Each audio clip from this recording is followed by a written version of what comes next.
예, 반갑습니다. 2028학년도 대입전형의 이해와 대비 방안에 대해서 강의할 성시고등학교에 근무하는 손도근입니다. 반갑습니다.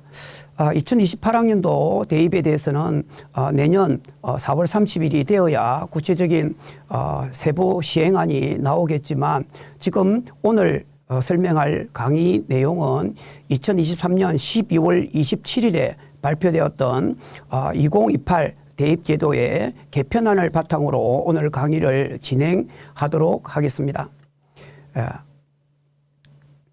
오늘 강의의 목차는 주로 첫 번째로 2028학년도 입시제도가 어떻게 변화되는지를 알아보고 2028학년도 서울대 입시 개편안을 발표를 했습니다. 그래서 서울대 개편안을 바탕으로 2028학년도 변화될 우리의 입시 제도에 대해서 알아보고 그럼 이렇게 2028학년도부터 변화되는 입시를 어떻게 고1 학생들이 준비해야 될 건지에 대한 방안을 살펴보는 순서로 오늘 강의를 진행하고자 합니다.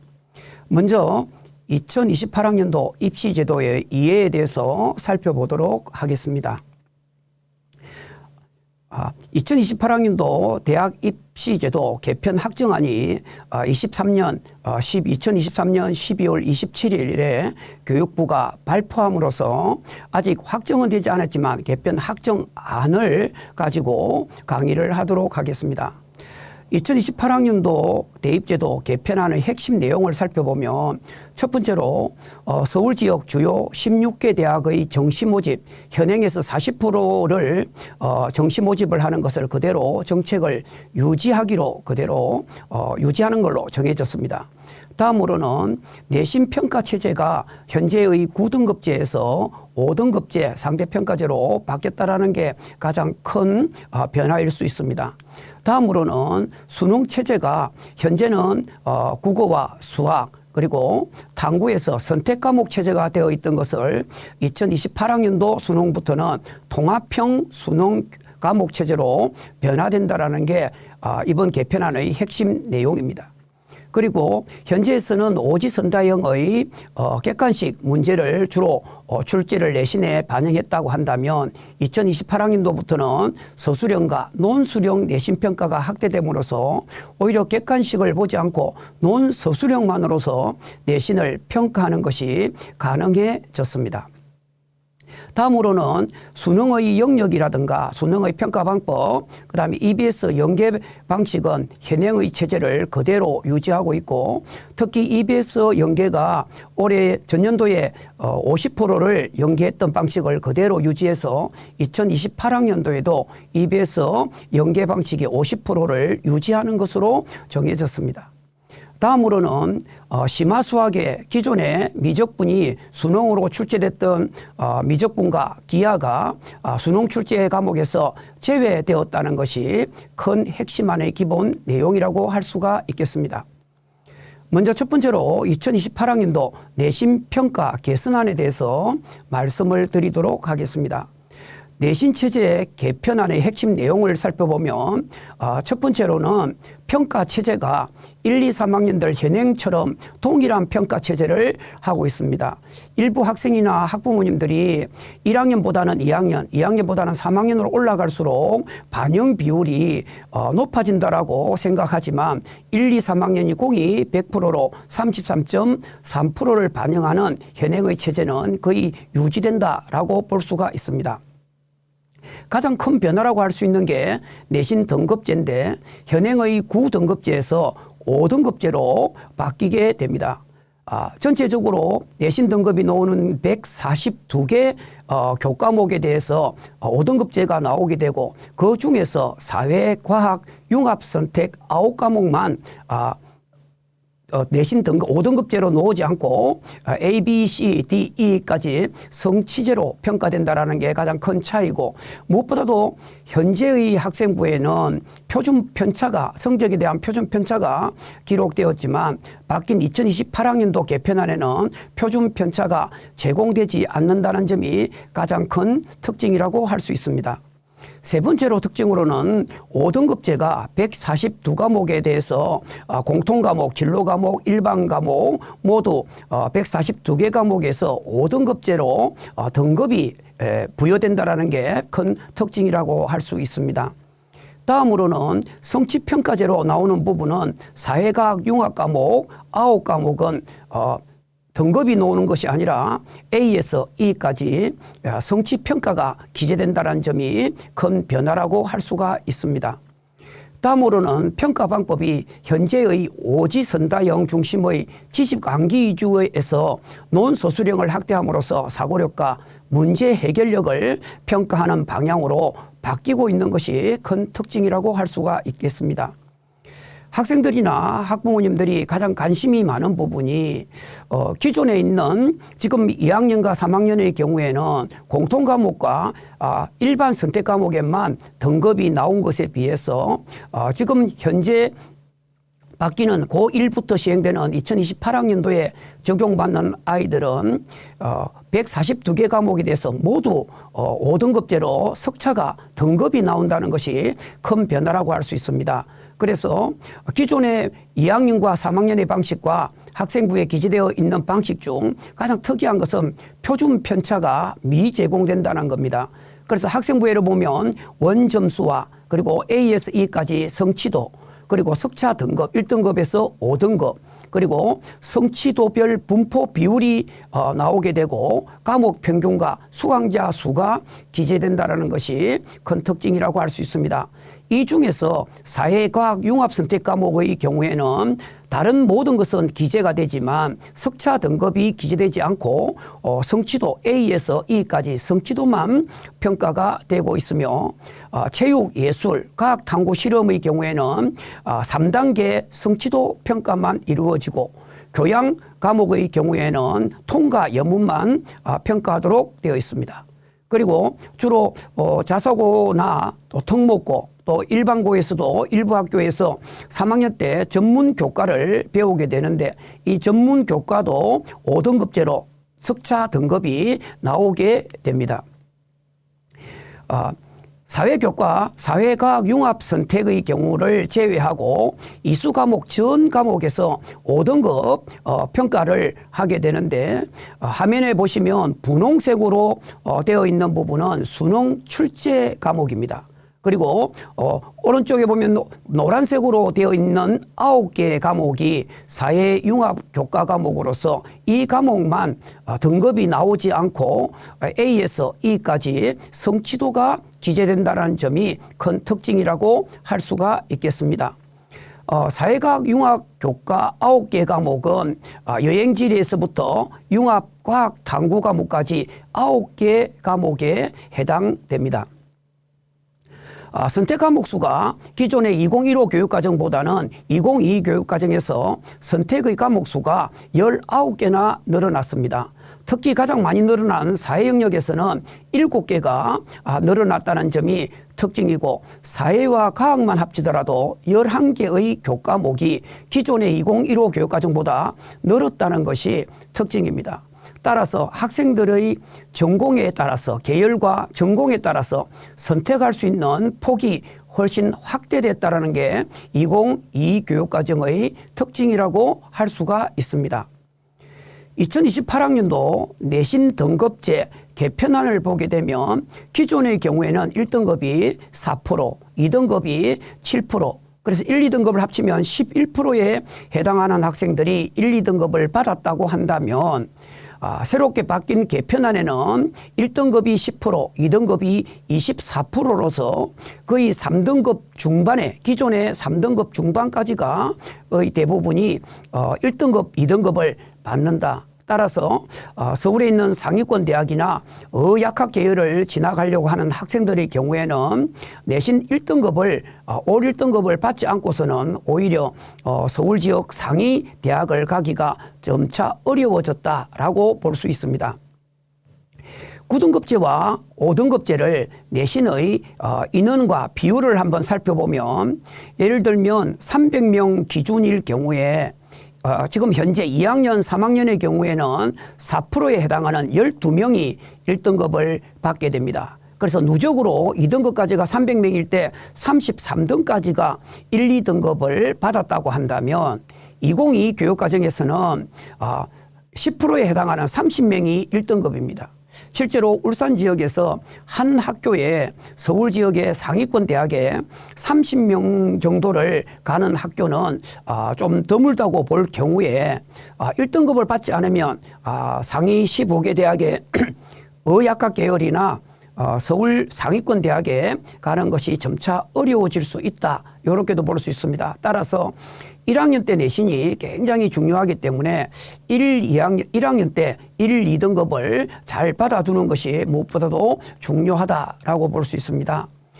5등급제 수강자 인원별 등급 인원 조건표를 한번 예를 들어서 보게 되면 2015 교육과정의 경우에는 12명 밑에 실제로 13명 밑으로는 등급이 표시가 되지 않고 소인수라든가 공동거점학교가 가능하였습니다. 그런데 2022 교육과정에서는 12명에서 최소 5명 이상이 되면 등급이 표기되기 때문에 실제로 이제 소인수라든가 공동거점에서 신중하게 좀 생각할 필요가 있다라고 보여집니다. 그래서 등급이 산출되는 최소 인원수는 5명이고 200명일 경우에 울산 지역에는 200명 정도 되는 학교가 많기 때문에 거의 20명 정도가 1등급을 과목별로 받을 수 있다라고 볼 수가 있습니다. 이처럼 기존에 지금 2, 3학년보다는 현재 고등학교에 들어오는 신입생의 경우에는 1등급을 받는 학생들의 숫자가 기존보다는 훨씬 많아졌다라고 볼 수가 있습니다. 이 한 예를 들어보면 2024년도 지금 2학년, 3학년의 경우에 2학년의 성적을 1, 2학년 내신 성적을 산출해 봤을 때 2.07 학생이 현재 2학년의 학생이 2.07을 받았을 때 이것을 2028학년도 학생부 내신으로 산출하게 되면 1.28이 됩니다.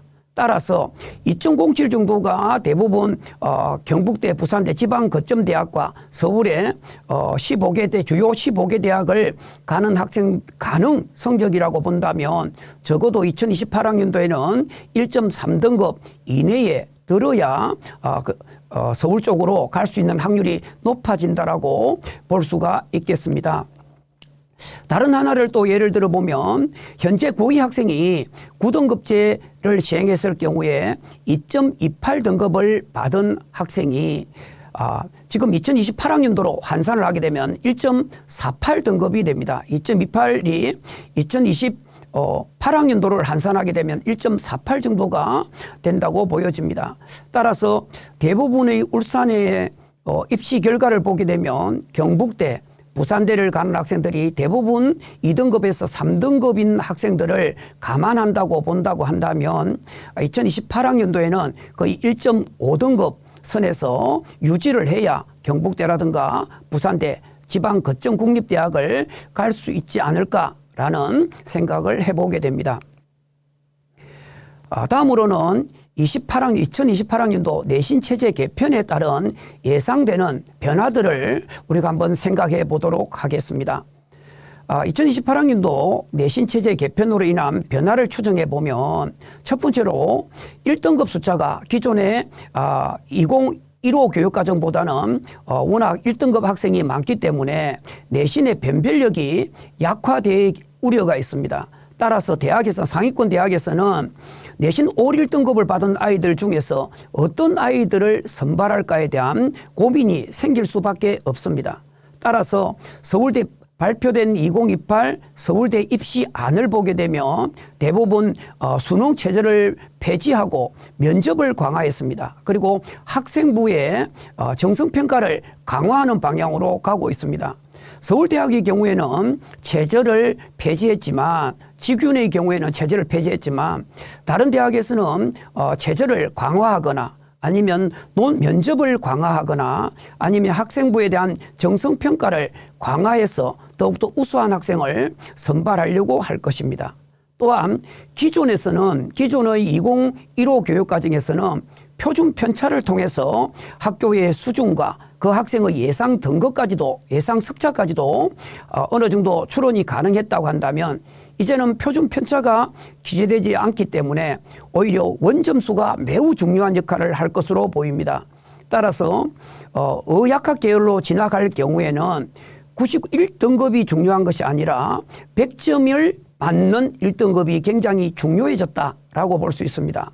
우리가 생각할 때 99점의 1등급과 100점의 1등급은 1점의 차이지만 99점은 자신의 능력을 확정짓는 99점이라고 확정짓는 1등급이라면 100점은 난이도에 어렵고 쉬운 난이도와는 상관없이 100점은 그 이상의 의미를 가지기 때문에 아마도 지금보다는 의학학 계열로 가려고 하는 학생들의 경우에는 원점수 100점을 맞는 것이 매우 중요하다고 볼 수 있고 대학에서는 오히려 학교별 평균 점수를 가지고 과목별 평균 점수를 가지고 학생들의 학교의 수준을 평가할 수도 있을 것입니다.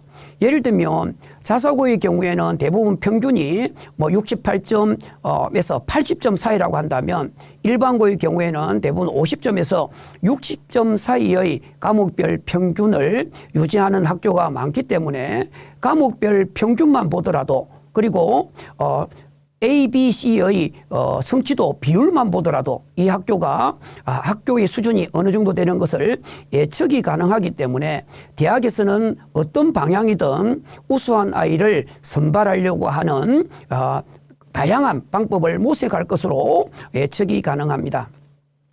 다음으로는 소규모 학교의 경우 대규모 300명일 경우에는 학생들 30명이 1등급을 받는데 100명인 경우에는 10명밖에 받지 않기 때문에 소규모 학교와 수강자가 기존의 2015 교육과정에서는 소인수 강좌라든가 공동거점학교에 13인 이하로 운영되는 게 많았다면 이제는 5명부터 석차가 나와야 되기 때문에 5명 이하로서 소규모나 공동거점을 운영하기는 매우 어렵습니다.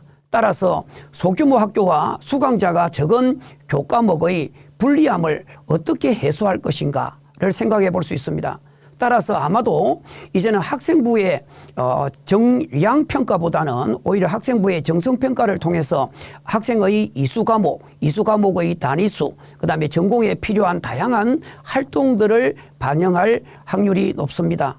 따라서 기존에 교과 전형으로 갈 학생들은 채점만 맞추고 그리고 내신만 좋으면 갈 수 있었다고 한다면 점차 대학에서는 교과 전형에도 내신 80% 그리고 20%에서 30%를 학생부 정성평가를 반영하는 대학이 늘어날 것으로 예측할 수가 있습니다.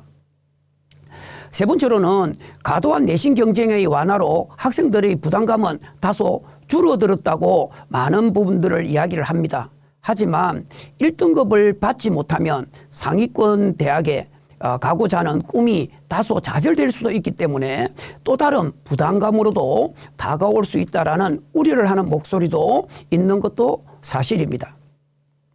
다음으로는 학생들이 선택 과목의 기준이 지금 2022 교육과정이 고교 학점제입니다.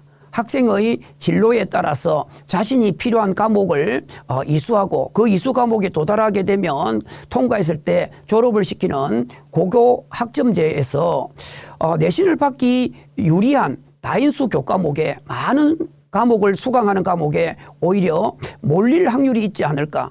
지금 현재 2015 교육과정의 경우에는 예를 들면 공대를 갈 학생이 물리 원투가 필요함에도 내신의 불리함을 해결하기 위해서 오히려 물리를 안 듣는 현상도 있었는데 이것을 완화하기 위해서 고교 학점제를 지금에서는 필요한 교과를 듣도록 하고 있는데 반대로 학생들이 내신이 불리한 과목을 선택하지 않고 오히려 수강 인원이 많은 쪽으로 몰려서 내신을 오히려 좋게 유리한 쪽으로 가지 않을까 하는 우려하는 목소리도 있습니다. 다음으로는 이제 기존의 지금의 현재 2015 교육까지는 3학년 1학기까지가 수시에 들어가고 정시로 가거나 재수를 하지 않을 경우에는 3학년 2학기의 성적이 그렇게 중요하지 않았습니다.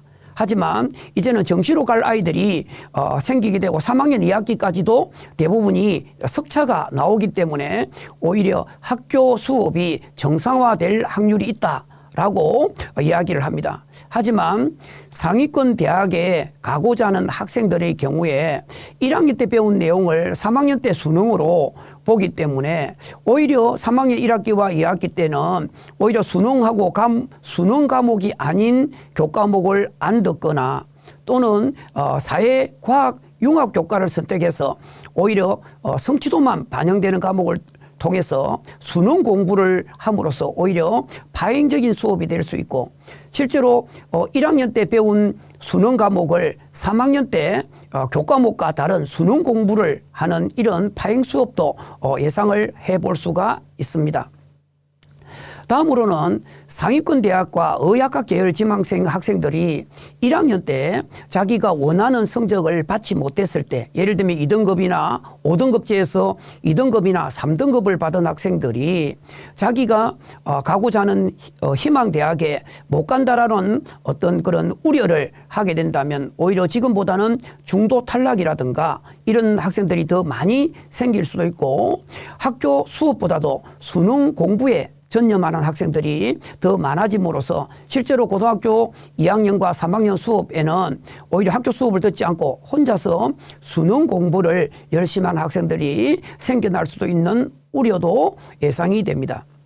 다음으로는 다른 142개 과목이 모두 5등급제로 나오는 데 비해서 사회, 과학, 융합 선택 과목이 성취도만 나오기 때문에 아무래도 공부에 조금은 부담감을 줄어들 수 있습니다. 따라서 이런 과목에 대한 쏠림 현상이 두드러질 가능성이 높습니다. 특히 의학학 계열이나 상위권을 진학을 희망하는 학생들이 2, 3학년 때 1, 2학년 내신을 확보를 잘하고 난 다음에 2, 3학년에 수능 공부를 하기 위해서 이런 등급이 나오지 않는 사회과학 융합 선택 과목으로 지원해서 수능 공부를 수업 시간에 수능 공부를 하는 이런 현상들도 우리가 생각해 볼 수가 있습니다.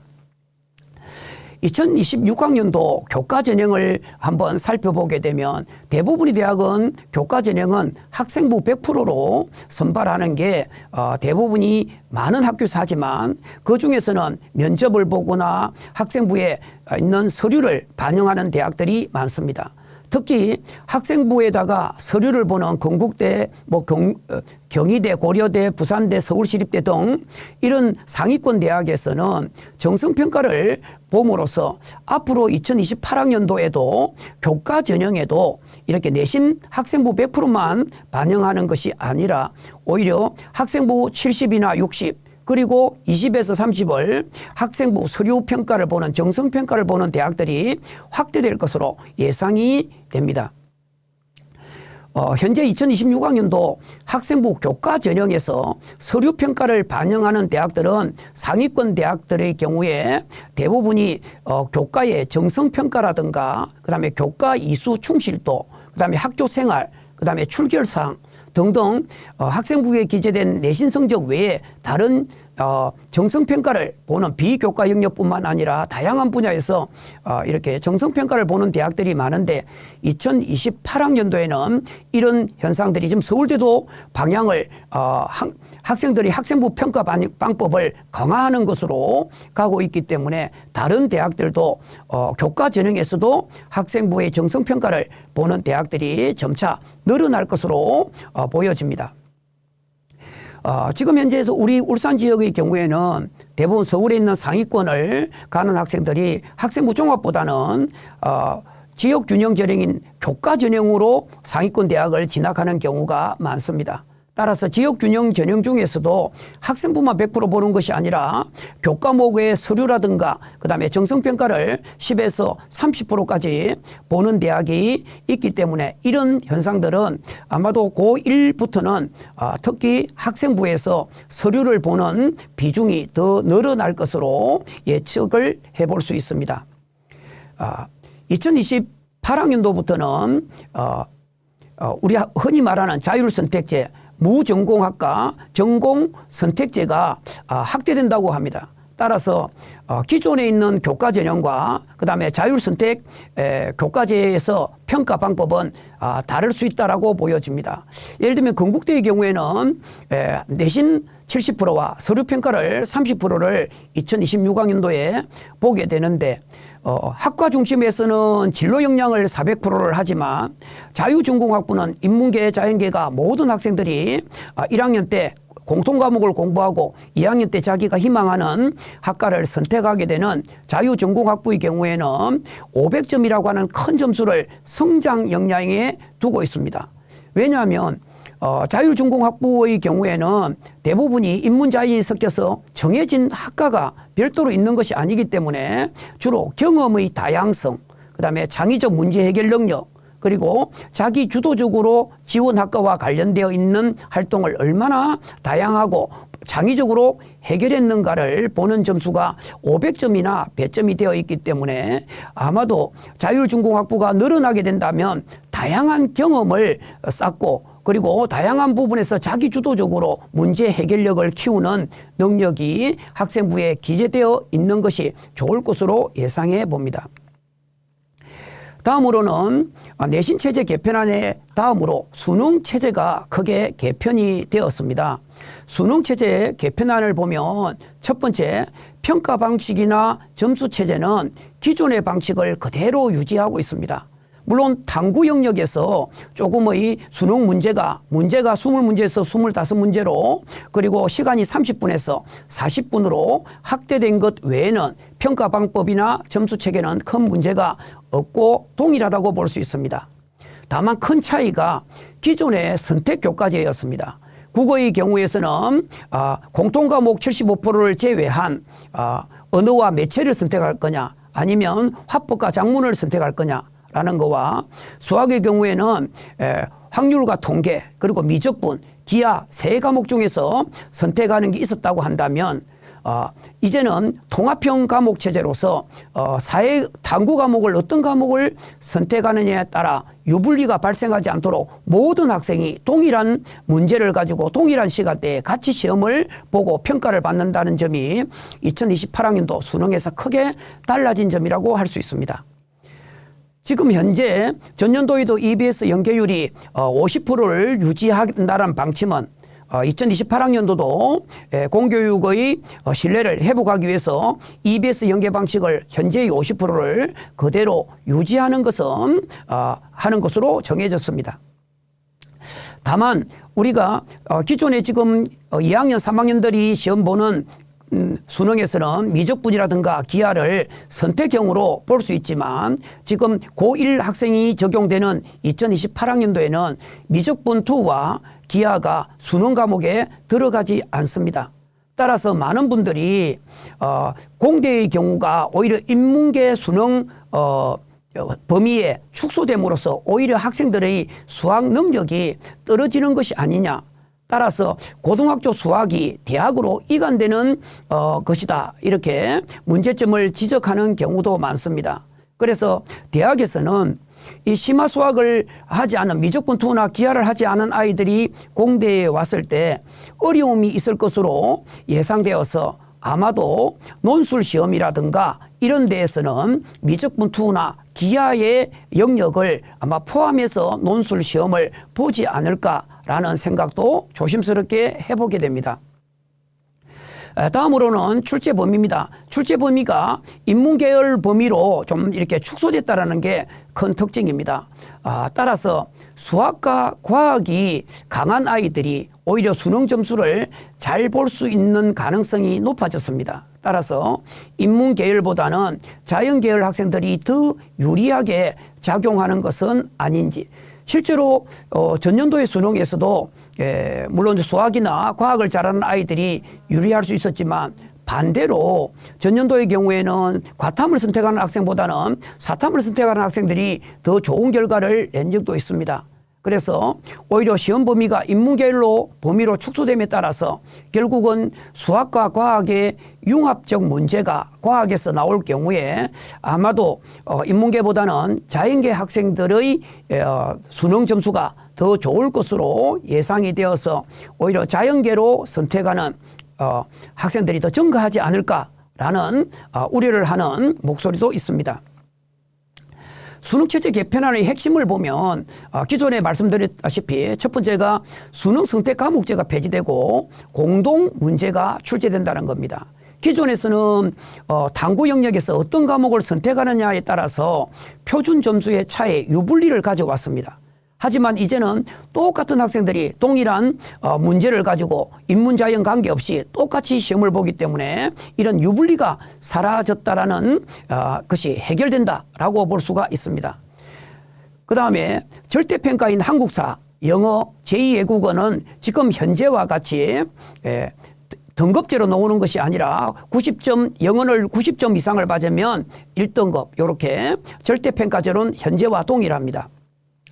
세 번째로는 국어 영역에서 기존의 지금 2학년과 3학년의 경우에는 화작이나 언매 둘 중에 하나를 선택해서 시험을 볼 수 있었기 때문에 둘 모두를 공부하는 것이 아니라 하나만 공부하면 되었지만 이제는 국어의 영역의 시험 범위에 화작과 언매가 모두 들어있기 때문에 이제는 시험 범위가 오히려 더 국어에서는 더 늘어났습니다. 하지만 수학의 경우에는 오히려 미적분과 기하가 제외되었기 때문에 오히려 시험 범위가 인문계열 시험 범위로 축소가 됨으로써 오히려 국어에는 시험 범위가 좀 확대됐다면 수학의 범위에서는 시험 범위가 축소됨으로써 상대적으로 보면 동일하다, 좀 많이 시험 범위가 축소된 경향을 보일 수 있습니다.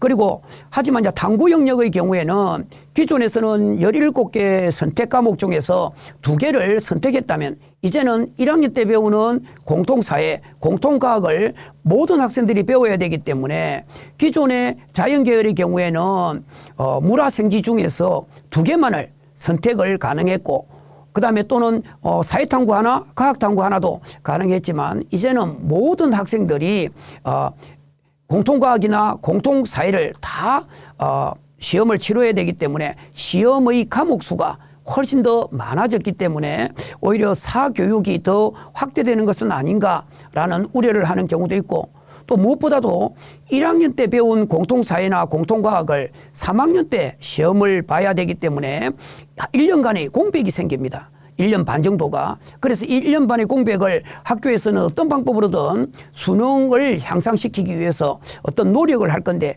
이런 부분에 대한 학교에서는 고민이 분명히 생길 수가 있고 학생들이 또 과목을 고교 학점제 선택을 할 때도 아마도 이 부분이 많은 영향을 줄 것으로 예상이 됩니다.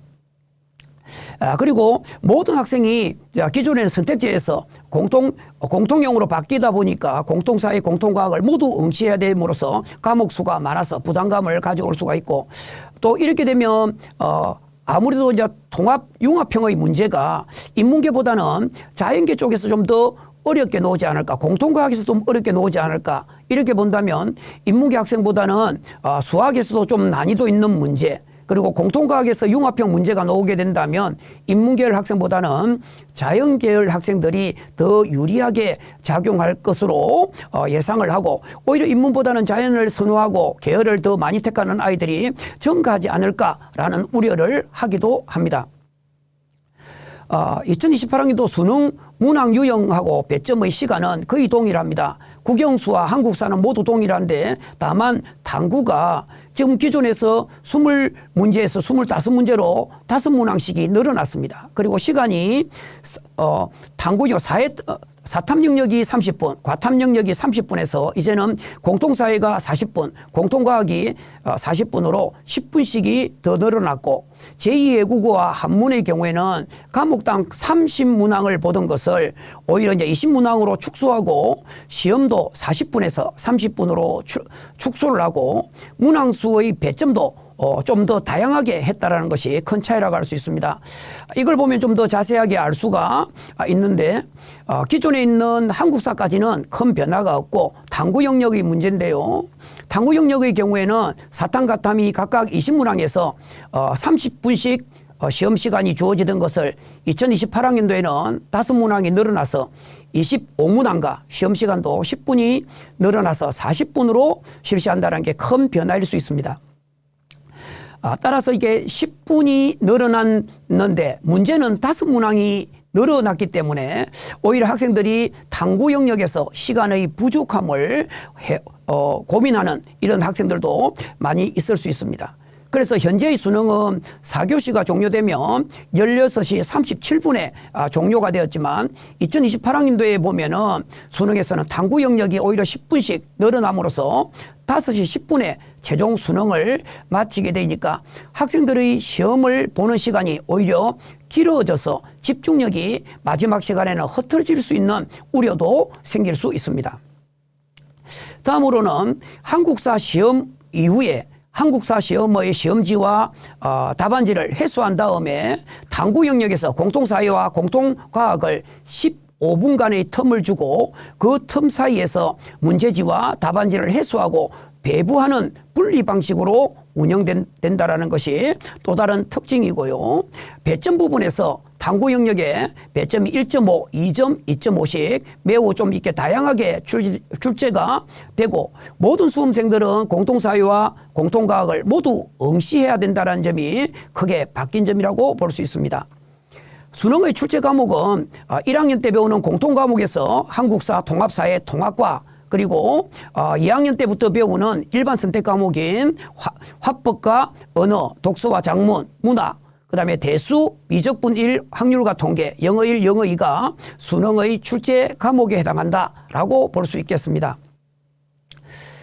지금 2, 3학년 학생들은 2015 교육과정이고 지금 고등학교 1학년에 입학하는 신입생의 경우에는 2022 개정 교육과정을 적용을 받게 되는데 2015 교육과정과 2022 교육과정의 통합사회를 1학년 때 배우는 통합사회를 분석해 보면 큰 차이가 없습니다. 다만 한계 영역, 예를 들면 1단원에 있는 통합적 관점이 추가됐다는 것 외에는 기존에 있는 2, 3학년을 배우는 공통사회나 그 다음에 통합사회나 2022 교육과정 1학년에 배우는 통합사회는 1단원만 통합적 관점만 다르고 모두 같기 때문에 아마도 2, 3학년 학생들이 재수를 하더라도 크게 영향을 받는 것이 아니다 이렇게 생각된다면 오히려 의대를 갈 학생들이 오히려 지금 고1 학생들이 최근 전 고1을 기준으로 전 3년과 후 3년을 봤을 때 가장 인원수가 적은 학년이 고1 학생들입니다. 따라서 고1 학생들이 인원이 적음에 따라서 오히려 지금 2, 3학년 학생들이 의대나 상위권 대학을 가기 위해서 재수를 하더라도 큰 영향을 없을 것으로 이렇게 보여집니다. 통합과학도 마찬가지입니다. 통합과학의 경우에는 두 단원에서 차이를 보였습니다. 2015 교육과정의 경우에서는 1단원과 3단원의 경우에서 차이를 보였습니다. 과학의 기초와 과학과 미래 사회가 있는데 문제는 통합과학에서 과학과 미래 사회에 첨가된 부분이 감염병과 병원체 그리고 인공지능과 과학탐구 로봇 이런 그다음에 과학기술과 윤리 이런 부분이기 때문에 아마도 3단원에서 학생부를 보고서를 쓴다거나 다양한 프로젝트 활동 이런 부분이 많이 적용될 확률이 있습니다. 예를 들면 의대나 의학학 계열이나 간호학과를 가려고 하는 학생들의 경우 감염병과 병원체 단원에서 다양한 활동을 할 수가 있겠고 그리고 소프트웨어나 컴공 그 다음에 로봇공학과 이런 데를 가려고 하는 학생들의 경우에는 인공지능과 로봇에 대해서 많은 탐구라든가 심화활동을 할 수도 있을 것으로 보여집니다. 그리고 과학기술과 윤리의 경우에는 오히려 융합형 인문계와 자연계의 융합적 사고를 다루는 부분이기 때문에 오히려 융합적 사고와 관련되어 있는 다양한 활동, 보고서 이런 것들이 이루어지기가 가장 쉬운 단원이 3단원이 아닐까라고 생각하는데 이 3단원을 오늘 추가했던 것은 앞으로 미래 사회에 대한 변화를 반영한 단원이다 이렇게 보여집니다.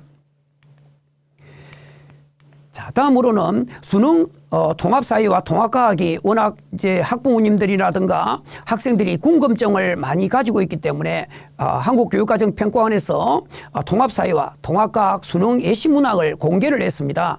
누구나 다 찾아볼 수 있도록 교육과정평가원에서 전년도 2028학년도 예시문항을 검색해 볼 수가 있습니다. 올해 고등학교 들어오는 학생들이 3월 초에 모의고사를 보게 될 텐데 앞으로 통합사회와 통합과학의 예시 문항을 좀 잘 꾸준하게 반복해서 한번 어떤 유형으로 나왔는지를 한번 꼭 살펴보고 시험을 볼 필요가 있다고 보여집니다.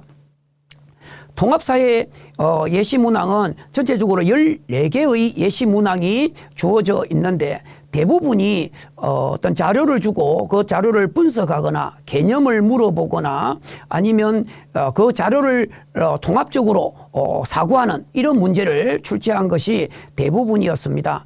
14개의 통합사회 예시 문항을 꼭 한 번 더 확인해 보시고 평가원에서는 친절하게 이 문항과 관련된 교육 과정이 어떤 유형을 어떤 원리를 가지고 이 문제를 출제했다라는 것까지도 자세하게 안내하고 있습니다. 통합과학의 문제는 총 12개의 통합과학 예시 문제를 제시하고 있습니다. 통합과학의 문제는 개념에 대한 문제를 물어보는 문제가 많았습니다. 그래서 통합과학의 경우에는 새롭게 고등학교에서 배우게 되는 통합과학에서 배우게 되는 개념의 원리, 그 개념을 알고 다른 문제에 제시문에 적용하고 응용하는, 통합하는 이런 문제가 주로 출제되고 있기 때문에 예시문항을 통해서 통합적 수능에 대해서 좀 적응할 필요가 있을 것으로 보여집니다.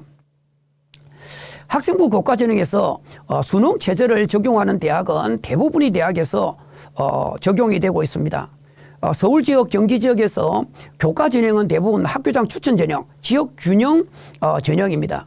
이 전형은 대부분 수능 체제를 적용하고 수능 체제를 적용하지 않는 대학은 기존에서는 2025학년도에는 이화여대 그리고 동국대, 건국대 단 3군데밖이었는데 2026학년도에는 건국대와 동국대만 수능 체제를 반영하지 않고 다른 16개 대학은 모두 다가 학생부 교과 전형에서 수능 체제를 반영한다.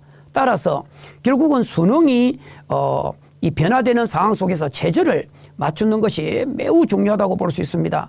내신의 1등급의 인원수는 확대되고 수능 체제는 점차적으로 통합형으로 또 융합형으로 출제가 되면 다소 학생들이 체감하는 난이도는 어려울 수 있을 겁니다. 그래서 1학년 때부터 꾸준하게 수능 체제를 충족하는 것에 대해서 좀 관심을 가져야 할 것으로 보여지고 실제로 학생부 교과 전형에서 교과 전형에서 학교 추천 전형 말고 일반 전형에서도 서울 지역의 경우에는 28개 대학에서 수능 체제를 교과 전형에서 적용하고 있습니다.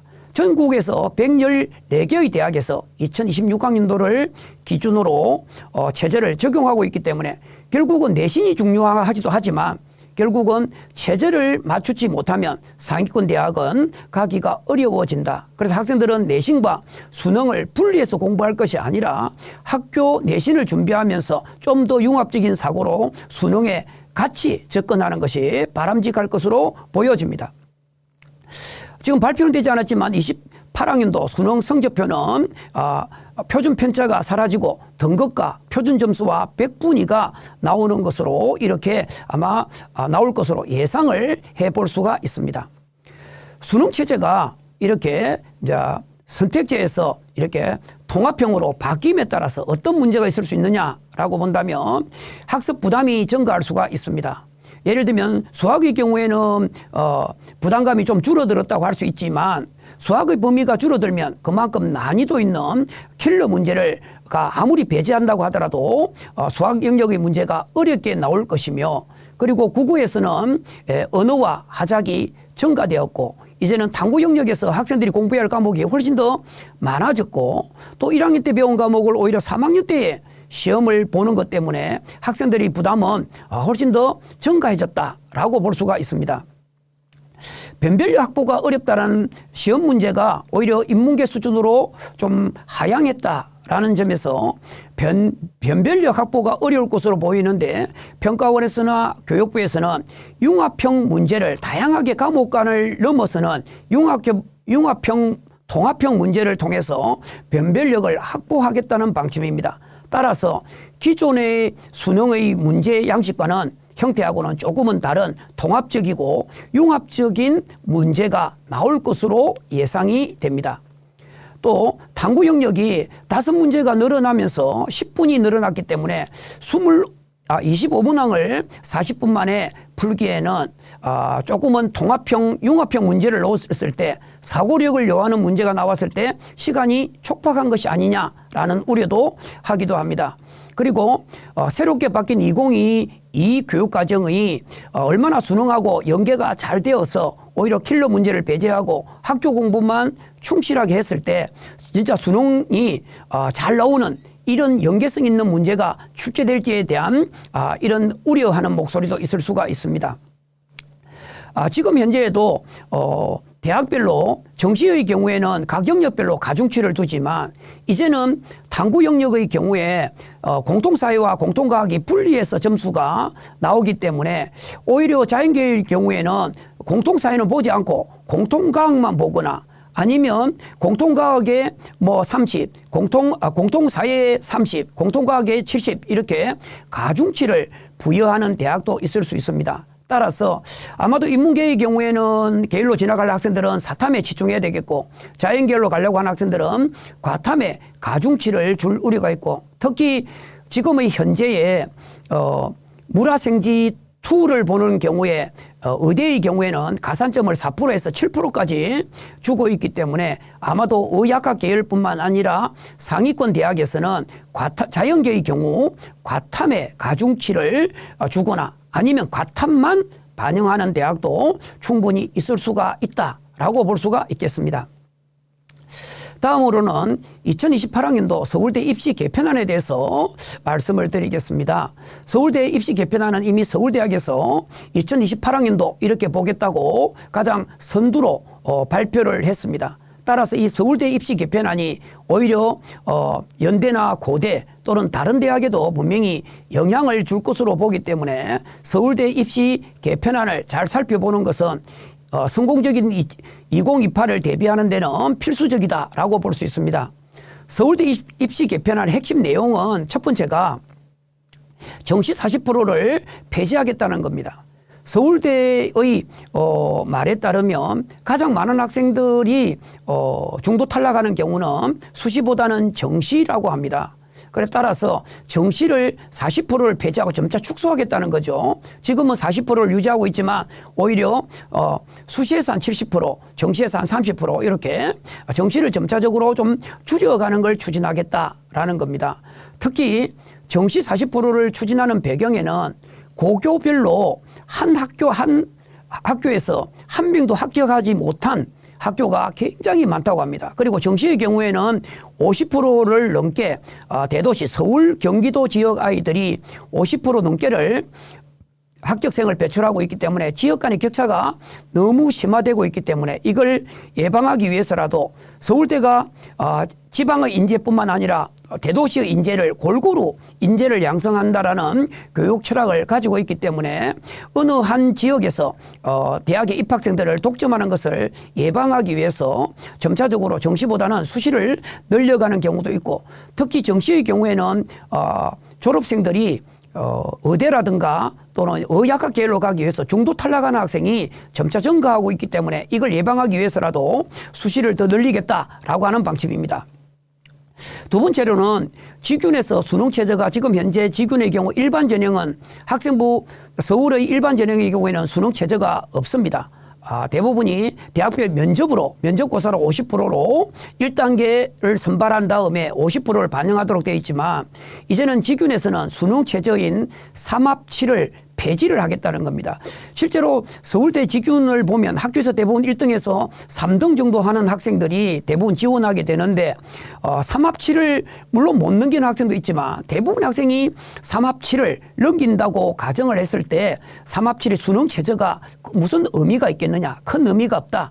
따라서 오히려 학생부를 통해서 학생부에 기재되어 있는 내용을 통해서 종합 역량뿐만 아니라 면접을 강화해서 우리가 원하는 우수한 학생, 우리가 원하는 미래 인재 학생을 선발하겠다는 게 서울대의 기본 방침이다라고 볼 수 있습니다.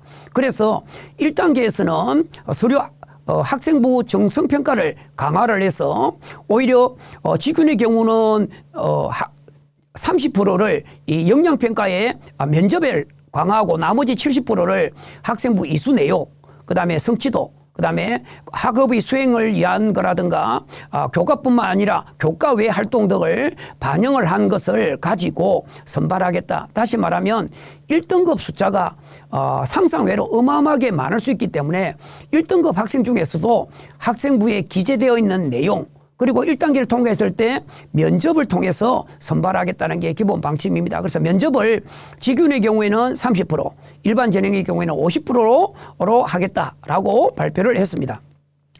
다음으로는 대학 모집 인원을 확대하겠다는 겁니다. 실제로 서울대의 경우에는 대학 모집 인원을 점차 확대해 가고 있고 수시 정시에서 지역 균형 전형 모집 인원을 좀 더 늘려가겠다고 하고 있습니다. 그 첫 번째가 현재 직윤이 2명에서 오히려 3명으로 확대하고 있다는 것도 바로 수시 정시 인원의 지역 균형 모집 인원을 확대하는 첫 번째로서 기존의 2명에서 3명으로 확대하겠다라고 하고 있습니다.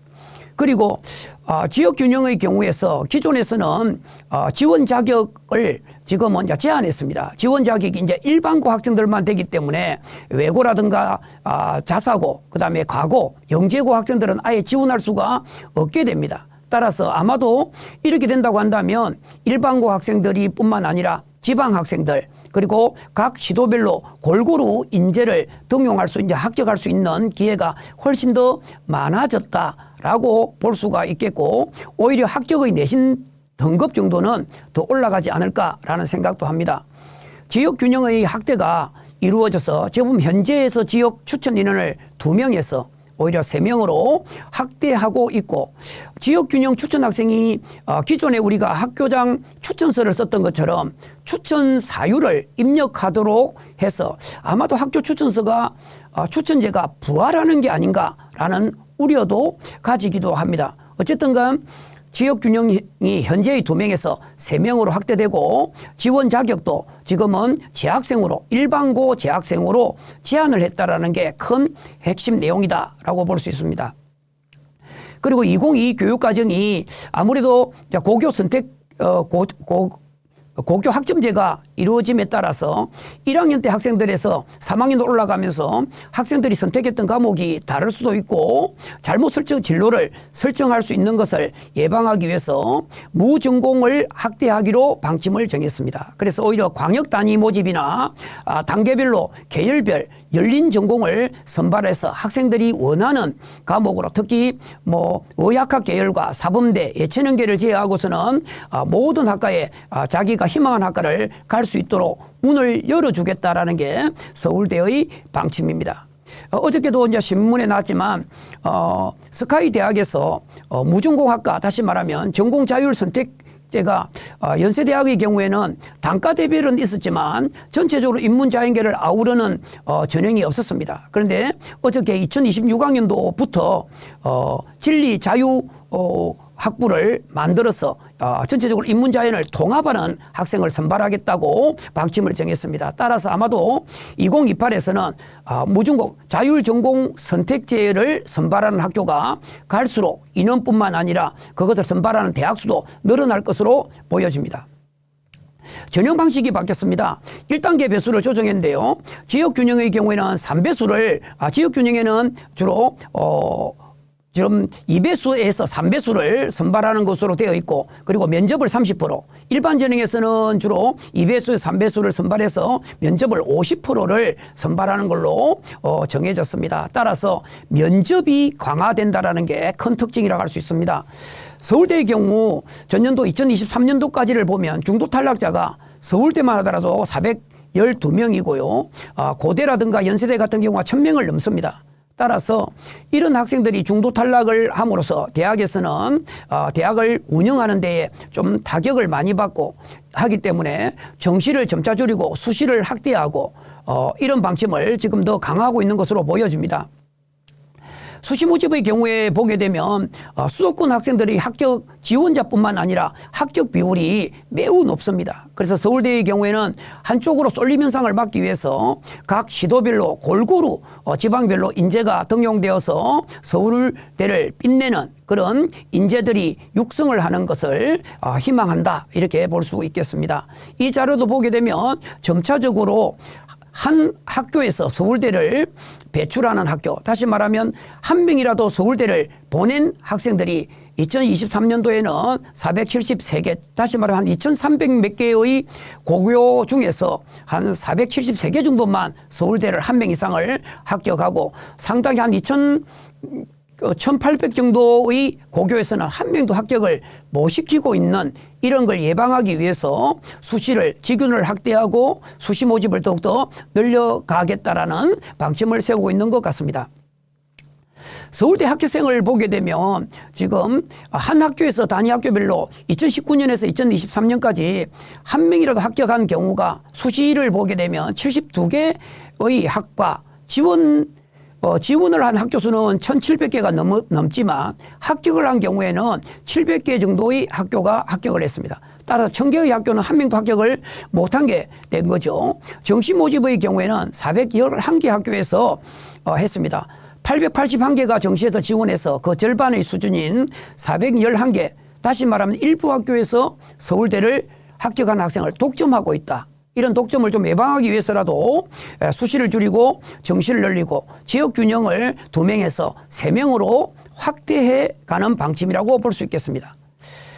서울대의 신입생 선발 기준을 총 6개의 역량으로 나누어져 있습니다. 그래서 혹시 고1 학생들이 서울대를 준비하는 학생이라면 이 6개의 미래 핵심 역량 중에서 이런 역량들이 학생부에 잘 드러날 수 있도록, 그리고 이런 역량을 키우기 위해서는 어떻게 3년간 장체라든가 교과에서 이걸 계획성을 세우는 것이 무엇보다도 중요하다고 볼 수 있습니다. 서울대의 수시 모집 운영 체제를 보게 되면 지역 균형의 경우에는 1단계에서 3배수로 100%를 선발해서 2단계에서는 1단계 성적 70%, 면접 30%로 선발하는 것이고, 지역 균형의 경우에는 지금 조금 전에도 말씀드렸지만 2명에서 3명으로 확대하고 수능 체제도 이제는 폐지하는 방향으로 가고 있습니다. 그리고 일반 전형의 경우에는 1단계에서 서류평가로 2배수를 뽑아서 오히려 면접에서 50%를 반영하고 있다는 게 큰 특징이다라고 볼 수 있겠습니다. 서울대 정시 모집에서도 지역 균형의 경우에는 교과 역량을 이제는 수능을 40%, 그다음에 교과 역량 평가를 40%로 확대해서 오히려 수능만 잘해서 가는 학생이 아니라 수능과 그다음에 교과 역량이 뛰어난 아이들을 모두 잘해야만 지역 균형으로 선발하게끔 하는 것이고, 기존의 수능 100%로 됐던 다른 대학과는 달리 이제는 2단계에서 일반 전형의 경우에도 교과 역량 평가를 40점을 반영하는 것으로 보여집니다. 따라서 이제는 수능만 잘 봐서 서울대를 갈 수 있는 시대는 지나갔고, 고 1학년 때부터는 수능과 그다음에 학생부 기재, 학생부 활동, 교과 역량을 매우 중시하는 방향으로 정책이 바뀌었다 하는 것입니다. 서울대 수시 정시의 입시 개선안을 보게 되면 1단계에서는 단순하게 성적만 보는 것이 아니라 이수, 교과의 이수 내역, 그다음에 성취도의 비율, 그다음에 각 세특에 기록되어 있던 학업 수행 능력, 문제 해결 능력, 그리고 교과 외에 다양한 활동들을 가지고 1단계를 선발하고, 2단계에서는 면접을 직윤의 경우에는 30%, 일반 전형의 경우에는 50%를 반영하는 면접 역량을 키우겠다라는 것입니다. 그리고 정시에서도 1단계에서 수능만으로 선발하는 게 아니라 수능은 기본적으로 보되 2단계에서 오히려 교과 역량 평가를 강화해서 40%를 학생부와 관련되어 있는 교과 역량을 평가하겠다는 방침으로 바뀌었습니다. 따라서 서울대의 경우에는 수능만 잘 봐서 정시로 가는 것이 아니라 수능과 교과 역량을 함께 준비하는 것이 1학년 때부터 필요하다고 볼 수 있습니다. 많은 학생들이 2학년, 3학년 때의 내신이 좋아질 것을 잘 모르고 1학년 때 내신이 조금 안 좋다고 해서 학생들이 학생부 관리를 포기하고 수능으로 돌아서는 학생이 많은데, 이 학생들이 2학년 때, 3학년 때 내신이 잘 나왔을 때 오히려 교과 전형으로 가려고 하면 학생부에 기재되어 있는 내용이 너무 좋지 않아서 낭패를 보는 경우가 많습니다. 따라서 지금 현재의 1학년 학생들은 수능 공부도 잘해야 되지만 통합형 수능도 잘해야 되지만 학생부 관리를 잘해야 되기 때문에 무엇보다도 다양한 활동이라든가 수업 시간에 적극적 참여 이런 것들이 절실하다고 볼 수 있습니다. 서울대 지역균형의 경우에 보게 되면 2023학년도 수시를 보게 되면 지역균형의 전형의 서울대 비율이 서울 지역 학생들은 21.4%로 오히려 지균의 경우에는 지방고 일반고 학생들이 훨씬 많은 데 비해서 정시의 경우에는 거의 5, 60%를 오히려 서울 대도시 학생들이 가져가 버리게 됩니다. 그래서 아마도 서울대의 개선은 지역의 인재를 골고루 선발을 하겠다라는 방침 때문에 지균을 3명으로 더욱더 확대하는 것이 아닌가라는 생각을 하게 됩니다. 다음으로 서울대 지균의 개선안입니다. 서울대 지균의 개선안을 보게 되면 모집 인원을 점차 지역 인원을 확대하겠다는 겁니다. 아마도 정시생들이 중도 탈락자가 많다 보니까 지균 학생들이 그래도 중도 탈락을 적게 하는 것을 감안한다면 아마도 모집 인원을 수시의 지역 균형에서 점차적으로 확대할 방침을 가지고 있고 그래서 현재의 지역 균형 추천, 지균의 추천 2명에서 오히려 3명으로 확대하고 그리고 학교별로 체제를 충족을 못해서 지방학교 학생들이 서울대를 입학을 못하는 걸 좀 더 방지하기 위해서 수능 체제를 이렇게 폐지하고 오히려 면접을 강화하는 방향으로 전환을 하고 있습니다. 그래서 체제를 폐지하고 면접 평가를 내실화를 기하고 있다고 볼 수 있죠. 다음으로는 아이들이 서울대뿐만 아니라 대학교에서도 들어와서 내 꿈이 자신의 꿈이 뭔지를 모르기 때문에 이제는 1학년 때 들어와서 다양한 학문을 배우고 난 다음에 2학년 때 자신에게 가장 맞는 전공을 선택하게 하기 위해서 광역 모집과 열린 전공 선발을 하겠다라는 것입니다. 지금 현재의 경우에는 강연 모집 단위로 선발하는 지균으로 합니다만 이제는 그 인원들을 점차 확대해서 계열별 광역 그다음에 단과대별 열린 전공을 선택해서 학생들이 자신의 꿈을 찾아서 가는데 서울대가 앞장서겠다라는 방침을 가지고 있는 것 같습니다.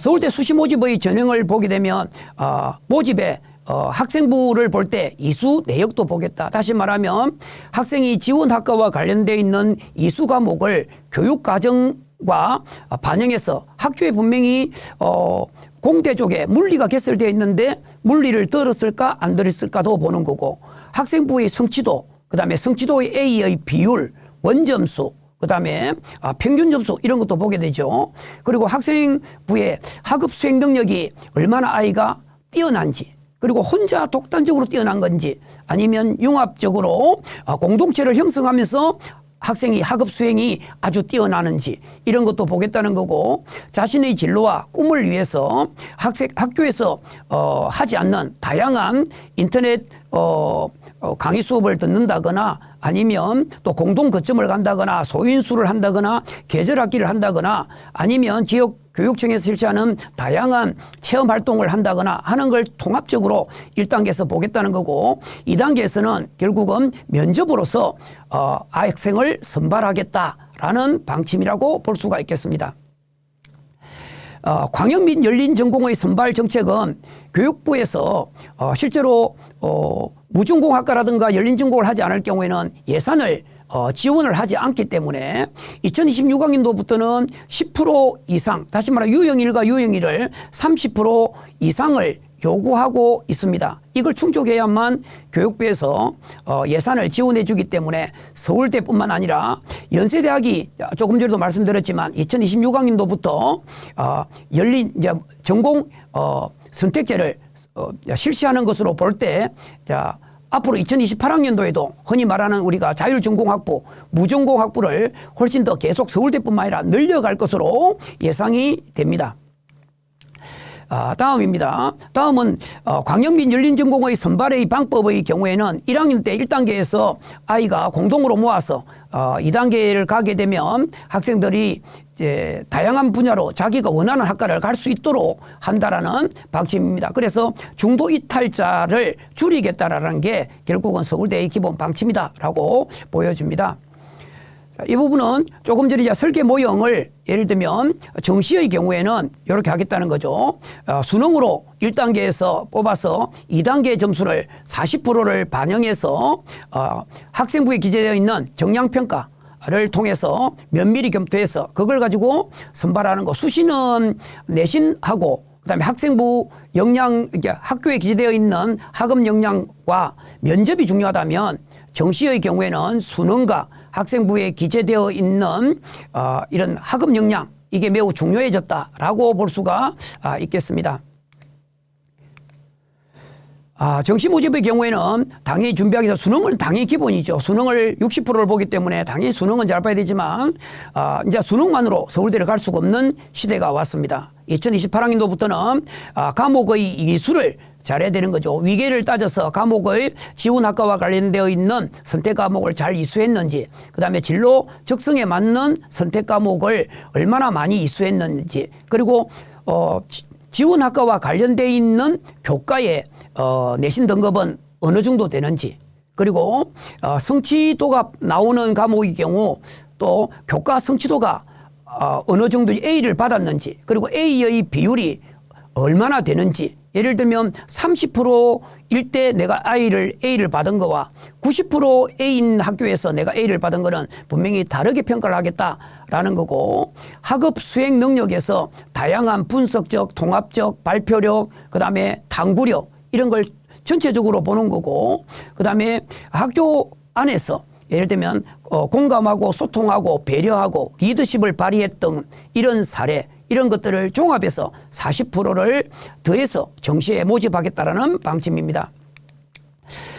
서울대의 경우 심층 역량평가가 실제로 면접입니다. 면접이 왜 필요하냐라고 한다면 기존의 면접의 같은 경우에는 직윤의 학생부에 기재되어 있는 활동을 오히려 그냥 물어본다고 한다면, 이제는 바뀐 변화된 거에는 담침 질문이다. 콕콕 찔러보겠다는 것이죠. 그래서 학생부에 기재되어 있는 것을 좀 심도 있게 꼬리 질문을 통해서 다양하게 닫힌 질문이 아니라 다양한 열린 질문을 통해서 학생이 가지고 있는 사고력과 탐구력, 학생의 재능을 볼 수 있도록 여러 개 깊이 담침 질문을 통해서 그 학생의 역량이 실제로 맞는지, 그리고 얼마나 뛰어난지를 좀 깊이 있는 수준별로 이렇게 면접을 하겠다라고 하는 것입니다. 그래서 기존의 문제풀이식, 제시문을 주고 수학 문제를 풀거나, 그 다음에 너 어떤 활동을 했니? 왜 지원했니? 이런 걸 묻기보다는 좀 다양하게 학생이 답을 많이 할 수 있는 것을 통해서, 학생의 대답을 통해서 그 학생의 어떤 사고력, 그 다음에 역량, 이런 걸 굉장히 좀 심도 있게 측정을 하겠다라고 하는 것입니다. 그래서 기존의 답이 단답형이었다고 한다면, 이제는 심층 면접은 학생 주도적 열린 답변을 할 수 있도록 교수가 답을 하기보다는 오히려 교수가 꼬리 질문을 통해서 학생이 가지고 있는 심층적이고 다양한 답변을 유도하는 방식으로 바뀌게 되겠고, 오히려 학생들이 면접을 통해서 더욱더 성장할 수 있는 배움의 경험을 쌓을 수 있도록, 진짜 면접을 보면서 내가 뭔가를 배웠어, 뭔가를 알게 되었어 라고 하는 그런 장으로 바꾸겠다라는 것이고, 두 번째가 면접관은 채점을 주도하는 것이 아니라 채점을 하지만 오히려 면접관이 열린 질문을 통해서 학생이 자기가 알고 있는 지식을 제대로 대답할 수 있도록 조력의 역할을 하고, 면접에서 주된 대상자는 학생이 자기가 알고 있는 지식을 아낌없이 발휘할 수 있도록 도와주는 것이 면접자의 역할인 것으로 바뀌고 있습니다. 마지막으로 기존의 답변의 자료를, 예를 들면 통계라든가 분석 자료라든가 제시문을 주고 학생들의 다양한 의견을 묻는 것으로 유도할 수도 있다라는 게 지금 서울대의 면접 방향이다라고 볼 수 있습니다.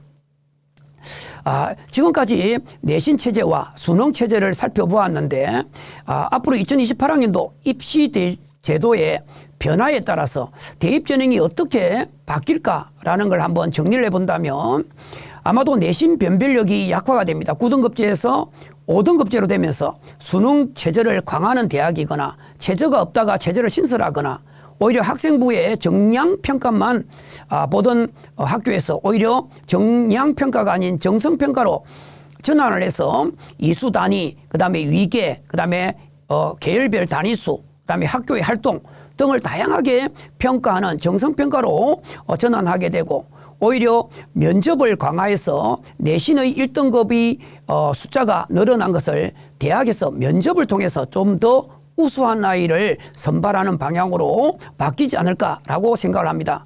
두 번째로는 서울대 수도권 16개 대학의 정시 모집이 40%를 선발하는 것은 그대로 유지가 됩니다. 따라서 학생들이 40%를 유지를 한다고 했을 때 1학년 때 내신을 좀 좋지 않게 받은 학생이 2학년 때 자기가 원하는 인서울 상위 15개 대학을 가기 위해서 오히려 내신을 포기하고 정시 준비를 위해서 전환하는 학생도 있을 수가 있고, 정시를 40%를 보게 된다면 오히려 학생들이 진짜로 학생들이 정성평가를 보게 되는 계열과 맞는 교과를 선택하는 것이 아니라 오히려 정시를 준비하는 학생들의 고교 학점제에 내신보다는 수능을 공부하기 쉬운 과목으로 쏠림 현상이 생겨서 오히려 바람직한 고교 학점제 정착에 어려움이 있는 것은 아닐까 하는 우려도 있을 수 있습니다. 세 번째로는 수능 출제가 조금 전에 말씀드렸다시피 수학 문제도 출제 범위가 이렇게 축소되고, 공통사회와 공통과학의 경우도 1학년 때의 수준으로 축소가 됨에 따라서 난이도가 높아질 확률이 높습니다. 난이도를 높이기 위해서는 아무래도 융합적이고 통합적인 제시문이라든가 통합적 사고력을 요하는 문제를 출제할 확률이 높기 때문에 아마도 이런 통합형, 융합형 문제를 준비하는 이런 과정이 필요할 것으로 예측이 됩니다. 따라서 올해 이제 고등학교 1학년에 들어오는 신입생의 경우에는 여러 차례 모의고사를 보게 될 겁니다만은 3월 모의고사보다는 점차적으로 통합형, 융합형 2028학년도의 수능의 형식을 닮아가고 있을 것으로 예상이 됩니다. 따라서 모의고사를 그냥 단순하게 하루 시험을 보는 것으로 끝나서는 안 되고, 그 모의고사를 통해서 어떤 방향으로 기존에 지금 2, 3학년 때의 출제했던 방식과 새롭게 통합형, 융합형 문제로 전환했을 때의 차이는 어떤 문제가 차이가 있는지, 어떤 유형으로 나오는지, 그 유형의 문제를 개념뿐만 아니라 유형에 대한 철저한 분석이 필요하게 되고, 만약에 수능의 난이도가 평이하게 나올 경우에는 오히려 2, 3학년 학생들이 오히려 1학년 때로 재수를 하게 되고 N수생들이 증가해서 오히려 어디를 가려고 하는 학생들이 증가할 수 있지 않을까라는 우려도 있을 수 있습니다. 아마도 이런 부분은 교육부라든가 교육과정평가원에서도 알고 있기 때문에 아마도 새로운 교육과정에 대비한 통합형, 융합형 문제가 충분히 난이도 있는 문제가 나올 것으로 예상을 합니다. 따라서 우리가 좋은 수능을 점수를 잘 받기 위해서는 새로운 유형의 문제에 잘 적응할 필요가 있다라고 보여지고, 이제 수능 내신 성적이 확대되면 이제 1등급 학생 수가 확대됨에 따라서 대학교별로는 학생부 정성평가를 반영하는 대학이 증가하고 있기 때문에 이런 정성평가에 대비해서 학생부의 관리에 특히 신경을 쓸 필요가 있습니다. 다음으로는 최상위층 변별력이 약화됨에 따라서 대학에서는 수능 체제를 강화하거나 그다음에 학생부 정성평가를 반영하는 대학이 증가함에 따라서 이제는 교과전형과 학생부 종합전형이 별도가 아니라 모두 다가 학생부 종합전형이다라는 생각을 갖고 학생부 기재의 방향성과 그리고 학생부의 어떤 기재의 중요성을 충분히 인식하고 거기에 대해서 준비해야 될 것으로 보입니다. 2022 교육과정의 핵심 역량과 그다음에 인재상이 2015하고 달라졌습니다. 따라서 평가원이라든가 교육부에서 발표했던 2022 교육과정의 핵심 역량 6가지가 지금 제시되고 있는데요. 그 6가지를 잘 읽어보고 학생부를 대비한 어떤 활동을 해야 되는지를 미리 학교의 연간 학교 계획표를 보고 활동 계획표를 보고 좀 수립하는 것이 필요할 것으로 보여집니다. 7번째로 교과 정성평가 및 학생부 종합에서 학생들이 이수 과목이 매우 중요해졌습니다. 그래서 대부분 학생들이 교과 전형을 지방 대학을 갈 경우에는 그냥 교과 100%로 선발하기 때문에 큰 문제가 없지만 대부분은 상위권 대학에서는 경북대, 부산대 그리고 서울에 있는 15개 대학을 갈 학생들은 학생부 정성평가를 보기 때문에 정성평가에서 이수 과목을 반영하겠다는 대학들이 대부분의 공통점입니다. 따라서 지원 학과를 1학년 때부터 미리 정해놓고 그 지원 학과와 관련되어 있는 선택 과목을 선택하는 것이 무엇보다 중요합니다. 따라서 학생부 교과 전형이 이제는 내신만으로 갈 수 있는 것이 아니라 학생부 종합 전형화 되어 가고 있다. 따라서 학생부 교과든 종합이든 모두 학생부 종합 전형을 준비하듯이 준비해야 된다라고 보여집니다. 그리고 내신 1등급을 받기 위해서 오히려 학생들이 많이 선택하는 교과로 쏠림 현상이 일어나지 않을까라는 우려를 합니다. 아마 이런 우려를 예방하기 위해서 대학에서 학생부 정성평가에 이수 과목을 보는 것이 아마 이런 부분인데요. 학생들도 담임쌤들뿐만 아니라 충분한 상담을 통해서 학생들이 내신 등급만을 잘 받기 위해서 학생들이 많이 선택하는 것으로 쏠리지 않도록 학생들에게 잘 상담을 하고 잘 생각하셔가지고 자기의 진로에 맞는 교과목을 선택하는 게 바람직하게 생각이 됩니다. 다음으로는 이게 등급이 나오지 않는 과목이 다른 거는 142개 과목은 모두가 5등급제로 평가가 이루어집니다만은 9과목인 사회과학융합 과목의 경우에는 이게 성취도만 나오기 때문에 오히려 수능을 대비하고 최저가 잘 안 나오는 학생들은 2, 3학년 때 사회과학융합 탐구 과목을 선택해서 오히려 이 시간에 수능 공부만 하고 오히려 학교 수업은 제대로 듣지 않는 이런 우려가 있을 수도 있습니다. 다음으로는 수능 범위가 출제되면서 아마도 교육과정평가원이나 에서도 변별력을 강화하기 위해서 융합적 통합적 사고력을 요하는 문제를 출제하겠다라고 했기 때문에 이런 융합적 통합적 사고력을 키우는데 좀 초점을 맞춰서 학교 수업뿐만 아니라 학생들의 수업도 수능의 준비도 바뀌어야 될 것으로 보이고요.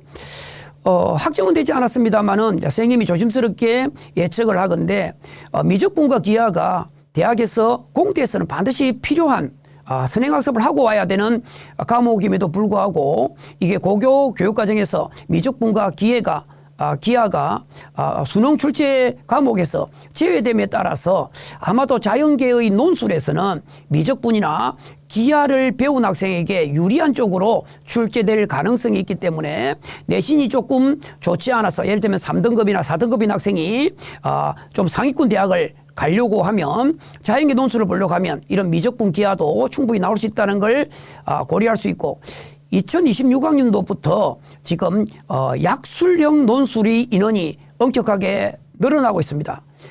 기존에서는 뭐 몇백 자 이상을 자신의 생각을 논리적으로 서술하시오 이런 것들이 많았다면 약술형은 학교에서 시험 보는 서술형 문제하고 흡사하기 때문에 점차적으로 이런 방향으로 갈 것으로 보입니다. 논술 전형이 대학에서 선호하는 이유는 조금 전에도 앞으로도 이야기했지만 논술 전형으로 합격한 학생이 다른 데 이탈하는 학생들이 중도 탈락을 하거나 이런 경우가 굉장히 적다고 합니다. 예전 경우에는 교과 전형보다는 학생부 종합 전형으로 가는 아이들이 오히려 중도 탈락자가 줄어들었다고 했는데 오히려 중도 탈락이 가장 적은 전형이 논술 전형이라고 합니다. 논술 전형은 자기의 성적보다는 좋은 데를 갔기 때문에 그 좋은 데를 그만두고 다른 대학을 위해서 준비하기가 쉽지 않기 때문인데요. 오히려 미적분이나 기하가 출제될 가능성도 열어두고 물론 이게 내년에 되면 발표가 되겠죠. 내년이 4월 30일 되면 발표가 되겠지만 이런 좌연계 논술에도 다소 합격하기는 어려울 부분이 있더라도 지금 과감하게 도전해보는 것도 필요하다고 생각됩니다. 그 다음으로 내신 반영 교과가 바뀌고 있습니다. 일부 대학에서 인문계의 경우에는 국영수 사회 과목 그리고 자연계는 국영수 과학 과목으로 한정되었지만 이번 2026학년도에는 정교과를 보거나 아니면 국영수 사가 한국사를 반영하는 대학이 점차 늘어나고 있습니다. 따라서 아마도 2028학년도에 1등급 비율이 10%로 확대됨에 따라서 아마도 많은 대학에서는 이렇게 국영수 4 이렇게만 보는 것을 내신이 나오는 전 과목으로 확대할 가능성이 있기 때문에 특히 1학년 학생들이 한국사 성적 때문에 올 1등급을 못 받고 내신이 하락하는 경우가 있기 때문에 내신 등급이 나오는 것은 무조건 1등급을 받아야 된다는 이런 믿음을 갖고 열심히 전 과목에 대해서 골고루 공부하는 역량을 키워야 되겠습니다. 그리고 계열별로 탐구 영역입니다. 공통사회나 공통과학을 대학에서 반영을 할 때 물론 이제 수시 같은 경우는 최저만 충족하면 됩니다만 정시의 경우에는 가중치를 부여하는 대학이 분명히 늘어날 것으로 보여집니다. 따라서 인문계 자연계를 확고하게 선택이 되었다고 한다면 특히 자연계 학생들은 공통과학 분야에 특히 좀 더 관심을 많이 가질 필요가 있다라고 보여집니다. 지역 균형을 실시하는 대학이 저기 보게 되면 엄청 많습니다. 체제를 적용하는 대학들도 많기 때문에 근본적으로는 체제가 매우 중요하다는 걸 말씀을 드리고 있고요. 내신 반영 비율이 점차적으로 인문계 자연계 구분 없이 국영수 4과를 보는 대학이 경희대, 강원대, 덕성여대, 한국외대가 2026년도부터 바뀌게 되었습니다. 그리고 상위권 대학은 전 과목을 다 보게 되죠. 따라서 아마도 이제는 내신이 나오는 전 과목을 모두 다 반영할 확률이 매우 높습니다. 그래서 선택적으로 공부하기보다는 내신이 나오는 과목을 골고루 공부하는 게 무엇보다도 필요하다라고 보여지고 2026학년도부터 학교폭력 조치사항이 의무적으로 반영하도록 되어 있습니다. 따라서 학폭에 연루될 경우에는 아예 지원 자격을 주지 않는 이런 대학들도 굉장히 많습니다. 대부분이 정량평가로 감점을 하는 대학이 많습니다만은 앞으로 2026학년도부터는 학교폭력에 연루가 되었을 경우는 아예 지원을 못하게 하거나 지원을 하더라도 감점을 많이 부여를 해서 합격하기가 어렵기 때문에 학교 폭력에 절대로 관여하지 않도록 특히 학생들이 이렇게 친구들끼리 싸우는 거에 조심해야 된다라고 볼 수가 있겠습니다. 마지막입니다.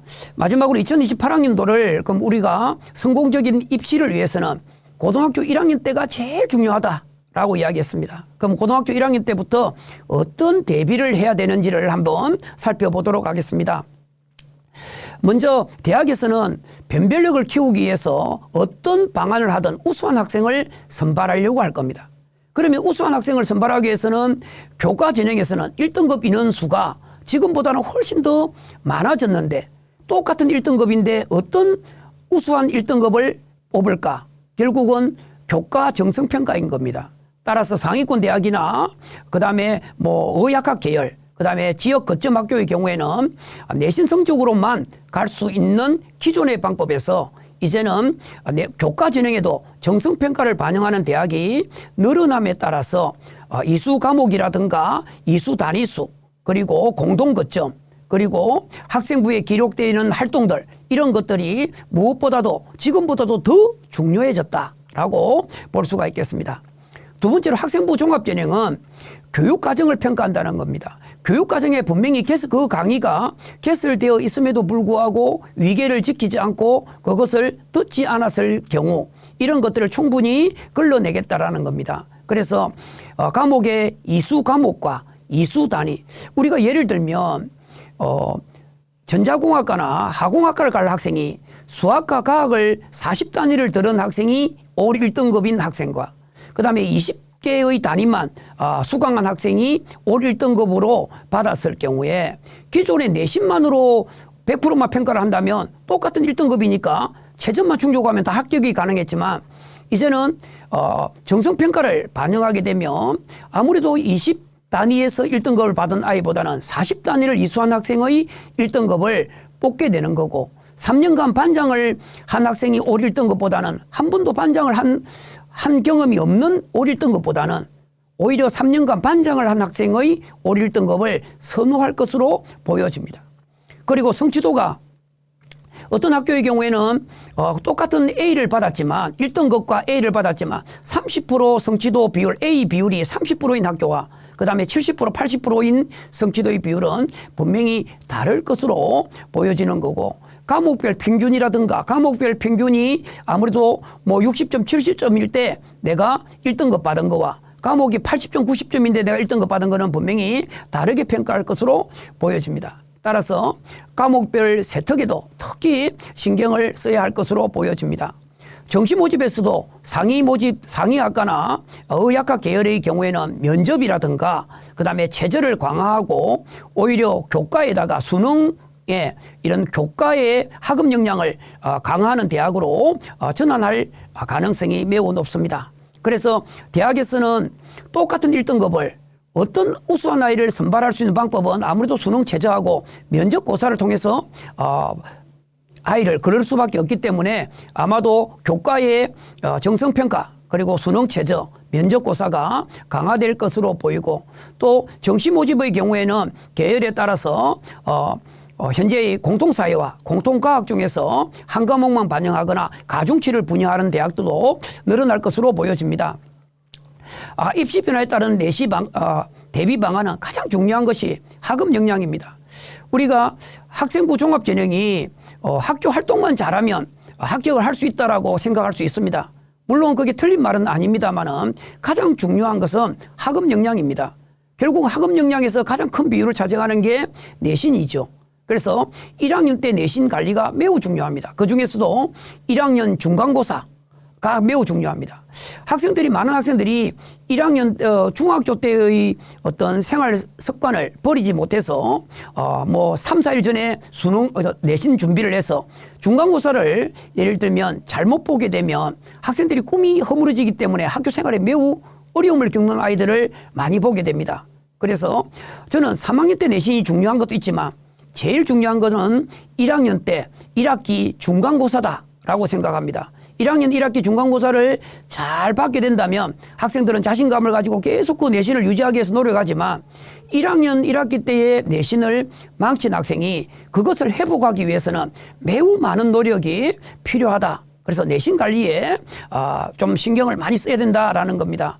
이 전형만 보더라도 대부분 전 과목을 보는 게 많기 때문에 어떤 특정 과목만 공부를 하는 게 아니라 내신이 나오는 전 과목을 골고루 1등급을 유지하는 게 중요하다라고 볼 수 있습니다.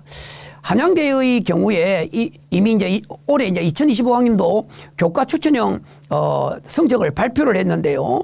2024년도는 면접도 없고 수능 체제도 없었지만 2025학년도 한양대 교과 추천형의 경우에는 3합7이라고 하는 체제를 신설했습니다. 체제를 신설하다 보니까 기존에 1.3에서 합격하던 아이들이 1.7까지 떨어지게 되었습니다.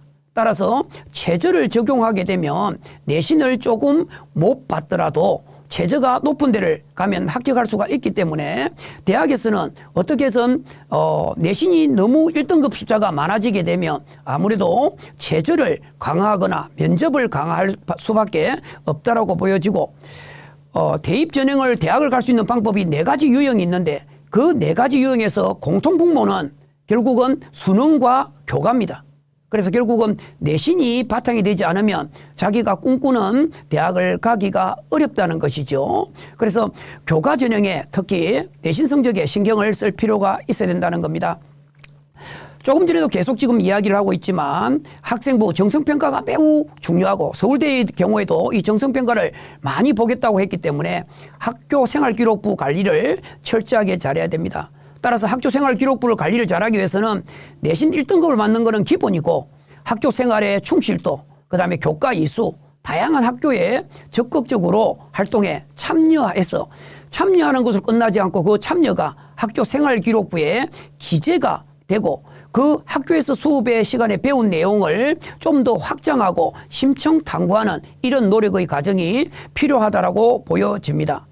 대부분의 대학에서 학생부 종합의 평가 요소는 3개 역량입니다. 물론 학교에 따라서 다른 역량으로 보는 것도 있지만 대부분이 학업 역량, 그다음에 진로 역량, 공동체 역량입니다. 공동체 역량은 대부분 나눔 배려이고요. 대부분 학업 역량을 가장 많은 비중으로 보는 대학들이 많습니다. 그래서 학업 역량은 실제로 말하면 내신이라고 본다면 진로 역량은 자신의 진로와 관련되어 있는 전공 선택 과목, 전공 선택의 그 관련된 교과목의 성적, 성취도, 그다음에 진로를 위해서 어떤 탐구 노력을 했는가를 보기 때문에 이런 부분들이 1학년 때부터 정확하게 이해를 하고 이런 부분에 대한 노력이 필요할 것으로 보여집니다. 서울대의 경우에 학생부의 정성평가를 보는 거에는 이런 것들이 잘 나타나 있어야 됩니다.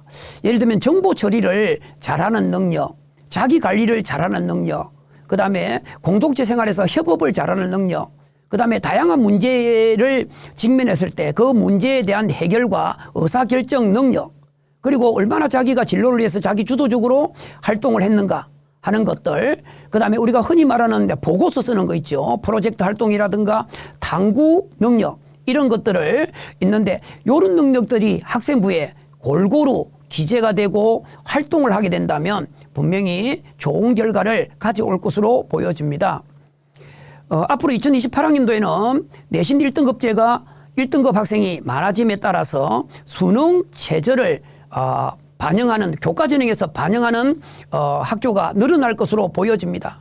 따라서 수능만 잘 나오게 된다면 40%를 선발하는 서울의 16개 대학도 얼마든지 갈 수가 있기 때문에 수능이 매우 중요하게 되는데, 특히 울산 지역의 경우에는 이 수능 최저를 충족을 못해서 좋은 대학을 못 가는 학생들이 많습니다. 따라서 수능 최저는 3학년 때 갑자기 공부해야 될 것이 아니라 교과와 수능을 분리해서 공부할 것이 아니고 교과 공부를 하면서 수능형으로 생각하고 적용하는 이런 능력을 같이 가는 공부가 필요합니다. 따라서 1학년 때부터 통합형 수능에 대한 문제의 유형을 면밀히 검토해서 그런 유형에 대한 적응과 노력이 무엇보다도 필요하다고 보여지게 됩니다. 2028학년도 수능의 출제 방향을 보면 과목 선택의 따른 유불리가 없어져 가지고 전반적인 학업 영역을 평가하는, 쉽게 말하면 통합적 융합적 문항이 많이 나온다라고 보는 겁니다. 그래서 통합적 융합적 문제가 어떤 거냐라고 한다면 여러 과목의 개념을 응용하고 결합해서 출제하는 거죠. 예를 들면 수학적 계산 능력에서 과학적 사고를 결합하거나, 그다음에 국어 지문과 사회적 이슈 지문을 결합해서 하거나, 단순한 암기가 아닌 개념을 이해하고 적용하고 자료를 분석하는 이런 능력을 묻는 유형의 문제, 그 다음에 다양한 분야를 알아야만 여러 의 과목에 통합되는 이런 개념을 알고 난 다음에 문제를 해결하는 능력, 이런 문제가 출제될 가능성이 있습니다. 따라서 통합형 수능을 준비하기 위해서는 다양한 분야의 학습을 골고루 하는 것이 무엇보다도 중요하고, 다음으로 융합적 사고력을 기르는 학습 태도를 가져야 됩니다.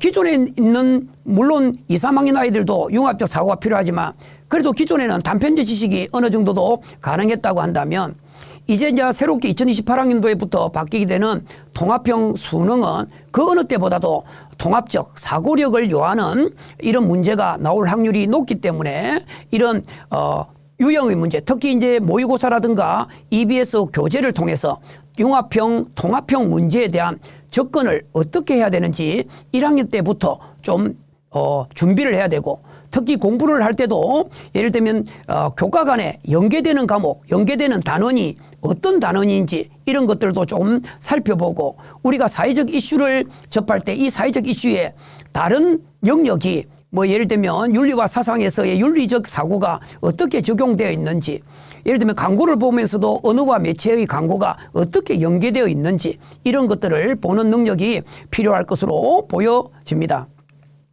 다음으로는 탐구심을 키우는 반복학습이 필요합니다.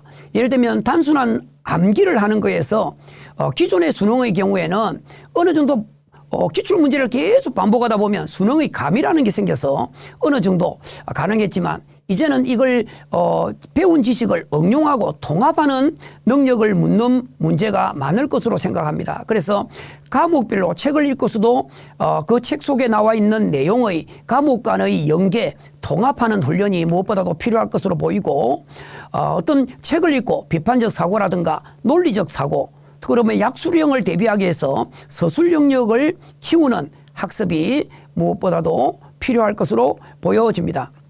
그 다음에 50%가 연계되는 가장 좋은 수능 공부의 교재는 EBS 교재인 겁니다. 그래서 EBS 교재에서 아마도 이제 변형된 2028 교육과정에 맞는 유형이 아마 올해는 당장 나오기 힘들겠지만 앞으로 점차 2학년, 3학년 때가 되면 통합형, 융합형의 문제가 나올 것으로 보게 되고 그러한 통합형, 융합형의 문제를 이렇게 접하면서 그 교과 간에 어떻게 연계되어 있고 이 문제를 풀기 위해서는 어떠한 능력이 필요한지 이런 것들을 좀 더 문제를 많이 풀기보다는 한 문제를 왜 이 문제를 출제했을까? 이 문제에 나와 있는 교과목과 원리는 뭘까? 이런 걸 좀 면밀히 검토해 보는 게 1학년 때부터 필요하지 않을까라는 생각이 듭니다. 다음으로는 탐구 영역이 이미 이제 교육과정평가원에 이미 14문제와 12문제, 26문제가 이미 제시되어 있습니다. 그 문제를 통해서 탐구 영역의 방향성을 좀 잡아야 할 필요가 있죠. 그래서 기존의 문제도 기존에 기출된 문제도 이러한 방향성에 연계해서 적용하고 응용하고 만약에 수험생들이 지금 학생들이 출제자라고 한다면 이걸 통합형으로 어떻게 바꿀 수 있을까 좀 고민해 보는 그런 것이 필요하지 않을까라고 생각이 듭니다. 그다음에 수업 시간에 이제 선생님들은 2022 교육과정이 교과서가 바뀌게 됩니다. 지금 현재 바뀐 교과서를 대부분을 보게 되면 다양한 학습 자료를 제공하는 이런 교과서로 되어 있는 것으로 알고 있습니다. 따라서 수업 시간에 제공된 다양한 학습 자료를 교과서에 머물지 않고 그런 사고력을 키우기 위해서 교과 간의 연계성 있는 책이라든가 과학적 원리 이런 것들을 좀 면밀히 살펴볼 필요가 있고 모의고사에 지금도 이제 아이들이 이제 3학년 때 들어오면 나는 내신으로 간다. 학생부 전형으로 막 교과 전형으로만 간다고 해서 모의고사를 그냥 한 줄로 꺾고 그냥 자는 학생들이 너무 많습니다.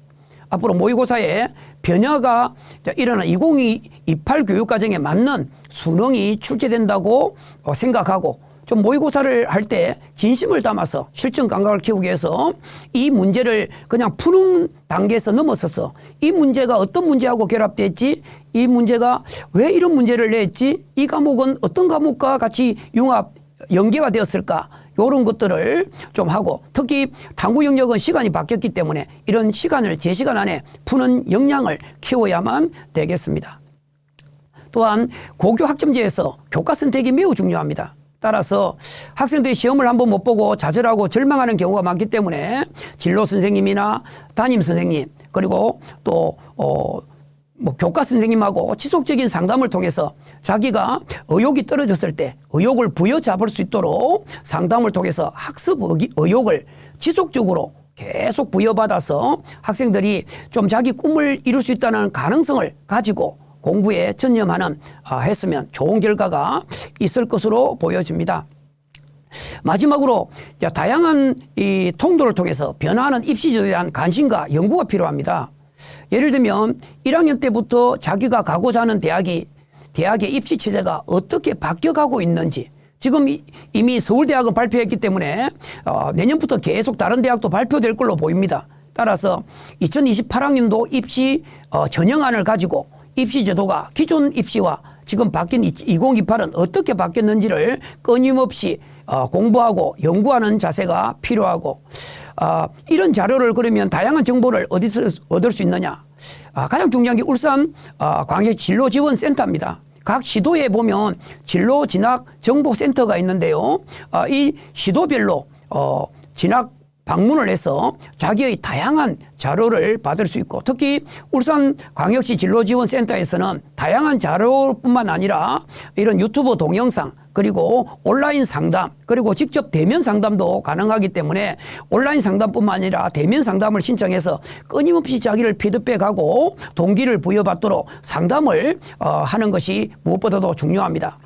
그 다음에 대교육에 보면 어디가 사이트가 있습니다. 어디가 사이트에는 전년도 입시 결과, 대학별로의 모집 요강, 그 다음에 면접 유형 다양한 자료를 확인할 수가 있기 때문에 대입정보 어디가를 적극적으로 활용하도록 해야 되고 그래도 이해가 안 되거나 궁금한 것은 1600-1615로 전화를 하면 대교육 대표 상담 교사들이 한 420명 정도가 돌아가면서 전화를 받습니다. 따라서 자신이 궁금했던 어려움 진로라든가 선택교과라든가 내신이라든가 지원 대학 이런 거에 대한 다양한 고민거리를 해결해 주기 때문에 1600에 1615를 이용하는 것도 하나의 방법입니다. 그래서 평일날 같은 경우는 10시까지 개방을 해놨죠. 그래서 학교 수업을 마치고 저녁에서 조용할 때 자기가 힘들고 고민 있을 때 한 번쯤 전화를 해서 상담을 받아보는 것도 권하고 싶습니다.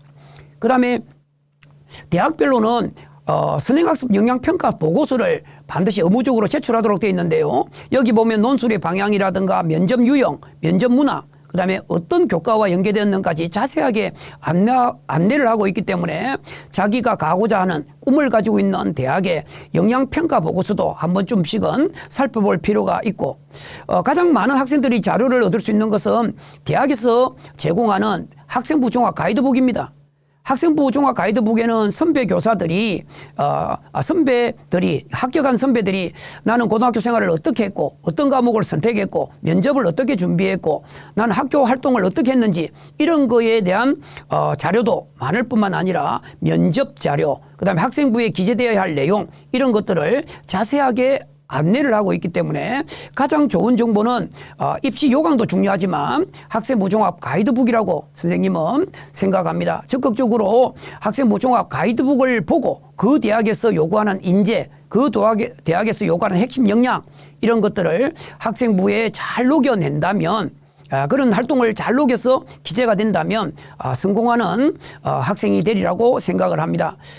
특히 예를 들면 건국대학의 학생부 종합 가이드북에 보게 되면 면접에 관한 것도 자세하게 안내를 하고 있습니다. 그래서 앞으로 면접 고사가 강화될 확률이 있는데요. 이런 면접도 어떻게 준비할지 처음부터 3학년에 가서 준비하기보다는 평상시 수업을 하면서 묻고 답하고 궁금한 걸 대답하고 하는 이런 능력을 충분히 발표력을 기르고 말하는 연습이 무엇보다도 필요합니다. 대학 알림이를 들어가 보게 되면 등록금이 얼마인지, 그 학교의 학생이 일반고가 몇 프로 합격했고 자사고가 몇 프로 합격했는지, 취업률은 어느 정도인지, 그 학교 입시 요강, 교수진은 얼마인지, 장학제도는 어떤 건지를 자세하게 알려주는 데가 대학 알림입니다. 반대로 고교 알림이에는 학교의 어떤 내신평가라든가 입시에 관련뿐만 아니라 그 학교에 관련된 정보를 모두 볼 수가 있습니다. 그래서 대학 알림이도 학생들이 자기가 의욕이 조금 더 희박해지거나 하면 자기에게 동기부여를 위해서도 대학 알림이에 들어가 보는 것도 추천해 드립니다. 그리고 이제 마지막으로 매년 비슷한 시기에 발표를 하겠지만 3월 달부터 10월 달까지 수시 원서를 접수하기까지 거의 대학에서 거의 비슷한 시기에 대학별 입시 성적을 발표를 합니다. 다만 우리가 주의해야 될 것은 일반고인 경우에는 지금 대학에서 발표한 자료는 자사고, 특목고 관계없이 평균점을 쓰고 최하 70% 컷을 발표하는 것은 70% 컷에 있는 것은 결국은 일반고 학생이 아니라 대부분이 특목고나 자사고일 수도 있습니다. 그래서 울산에서 가장 좋은 자료는 울산 지역의 3년간 입시 결과를 학년 담임쌤들은 대부분 가지고 있을 겁니다. 그래서 대학에서 발표한 자료와 대교협에서 상담한 자료, 그리고 울산 지역과 그 학교의 자료가 가장 중요하기 때문에 이런 것을 잘 따져서 자기의 꿈을 좀 이렇게 잘 이끌어 가도록 하는 것이 필요로 합니다. 지금까지 2028학년도 변형된 내신 체제와 그다음에 수능 체제, 그리고 서울대 입시 개편안, 그리고 어떻게 하면 성공적인 2028학년도를 맞이할까에 대해서 설명을 해드렸습니다. 가장 중요한 것은 학생들이 중학교의 틀을 버리고 고등학교의 새로운 패러다임에 적응하는 능력이 무엇보다도 필요합니다. 중학교의 내신 성적은 결국은 그냥 성취도만 나오기 때문에 시험을 쉽게 출제하고 짧은 기간에 준비해도 성공할 수가 있었지만 고등학교에는 등급으로 나오기 때문에 1학년 때부터 자기의 진로를 좀 구체화시키고 자신감을 갖고 충분히 좀 준비를 한다면 여러분들이 2028학년도에 대학을 가는 문이 훨씬 더 넓어질 것으로 생각이 됩니다. 지금까지 들어주셔서 감사합니다. 감사합니다.